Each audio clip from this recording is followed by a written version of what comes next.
Hi YouTube, it's been way too long, but I'm back.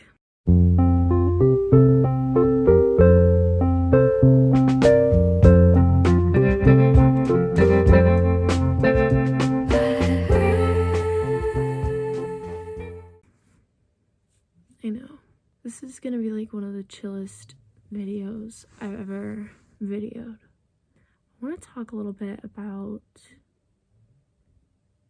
how I've been. If you see my feet moving in the background, it's just because I'm whimsical and you're gonna have to deal with it. So a couple weeks before the ban of TikTok, I deleted it for like ever. And I still have my account up actually. Hold on, my phone's falling. I still have my account up technically, but it's on private and I'm not posting anything on there because I just got sick of it, and I'm trying really hard not to be like, sorry, this is in the way of the mic. I'm trying really hard not to be like, have a superiority complex about it. It's not even that I feel like I'm better than other people for this. I just want everyone else to do it too, because it actually has changed my life a little bit.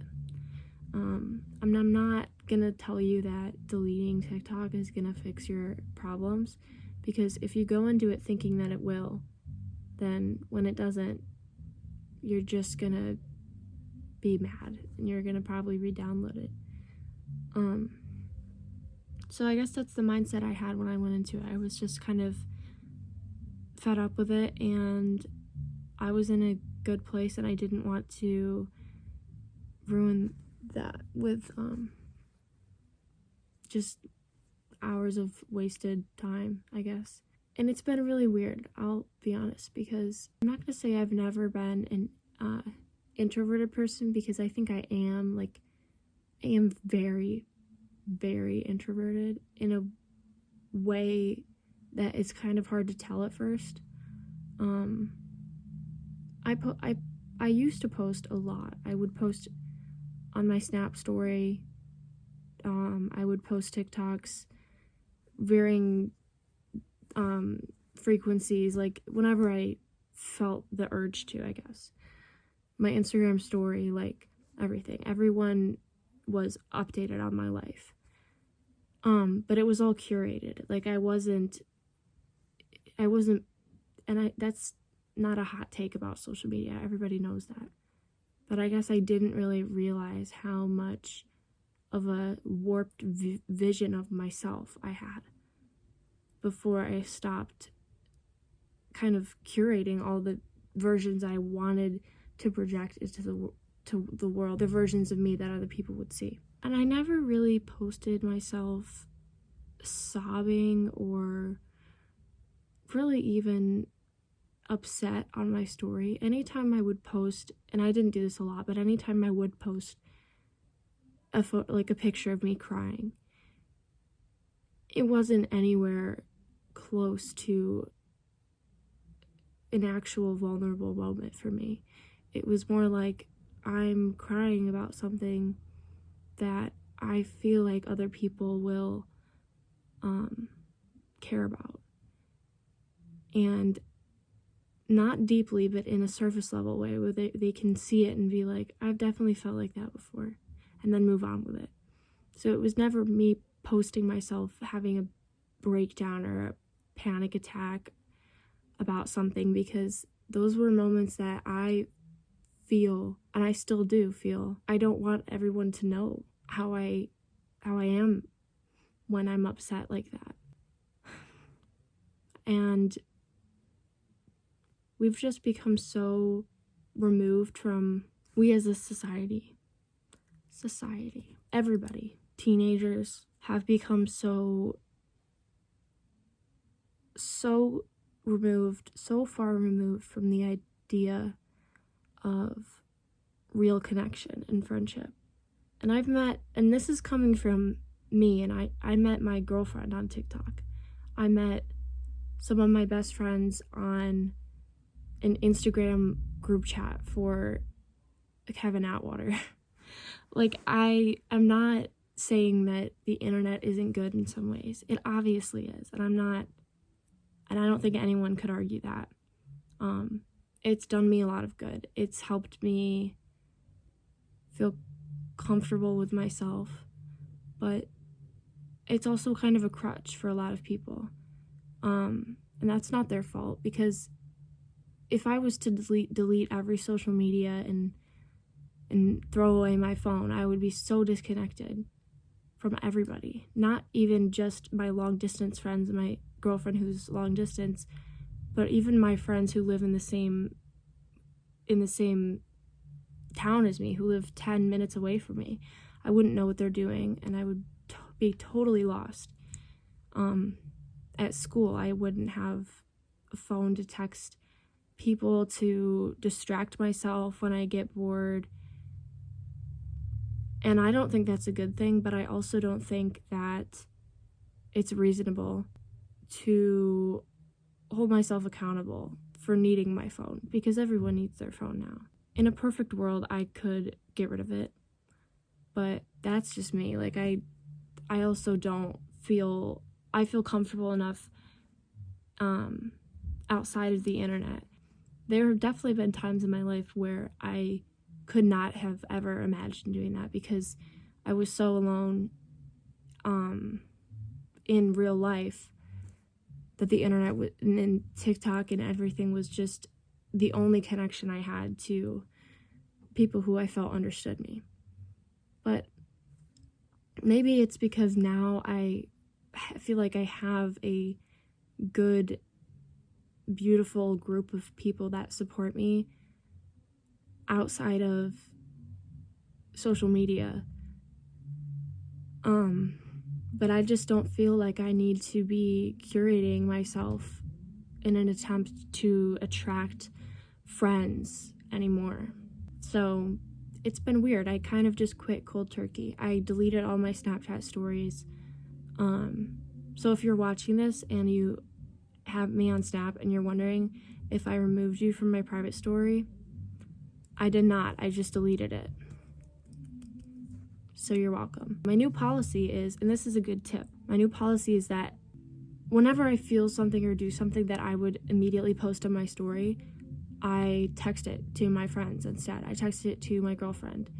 I write it down, or I just let it go away, because some thoughts just don't need to be documented.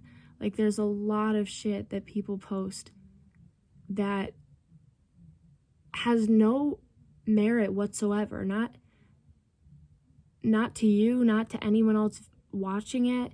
It just gets exhausting. Like, there's so much going on already. Do I need to click through 1,000 stories a day of you feeling the same 3 emotions, doing the same things you do every day? Like, people are so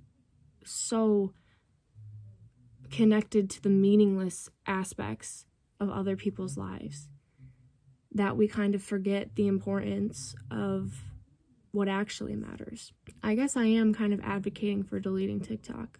I'd miss out on very little. There's not much I miss about it. The first couple weeks, it was like,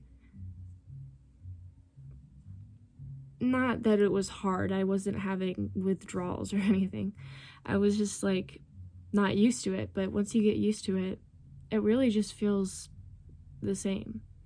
But it's one less distraction and one less obstacle. And TikTok can be a powerful tool for people who want to advocate for things, who want to be activists, who want to form communities. And it could be for me if I wanted to, and maybe I will in the future re-download it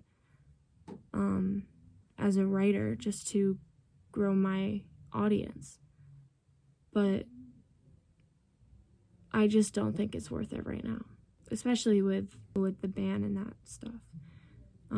I know that's kind of old news by now. Everyone's kind of forgotten about it, but you guys do know that Trump was the one who put this whole thing into motion.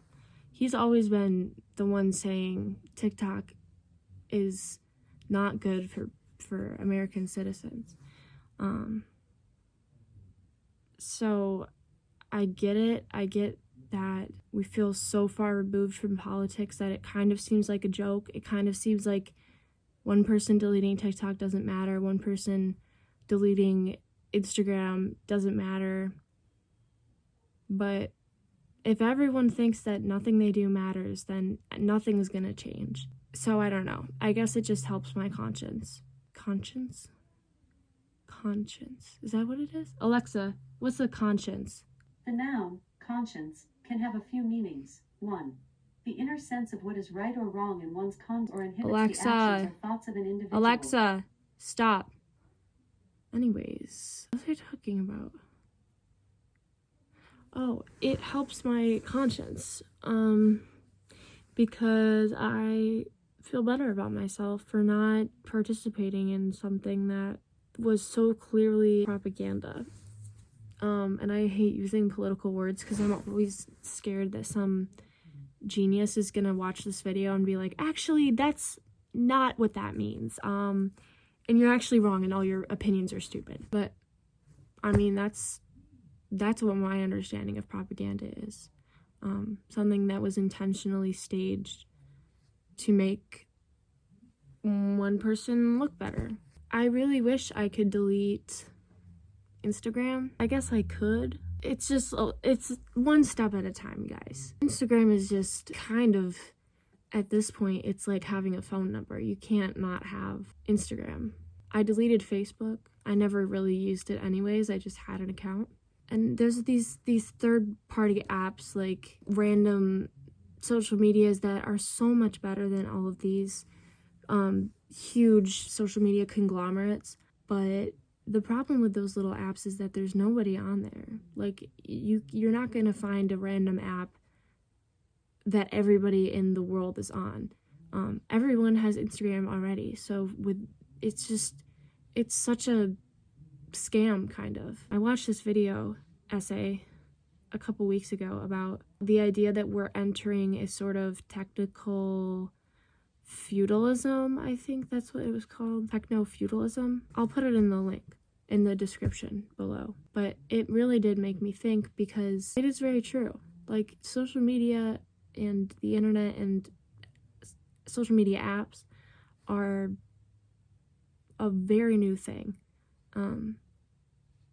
And it really is just these big figures with control over the whole industry, with some exceptions, but there's always exceptions. Like, that's how it was with the stupid coal mines and the whatever. And then during the industrial age, that's how it was with feudalist systems in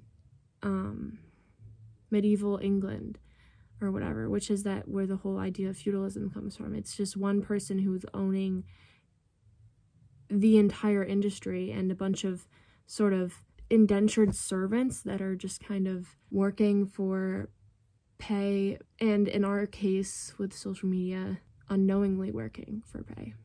The guy in the video explains it so much better, so you should just go watch it, because I don't think this makes sense. My phone died, but it's back to life now, and I'm gonna get ready for bed.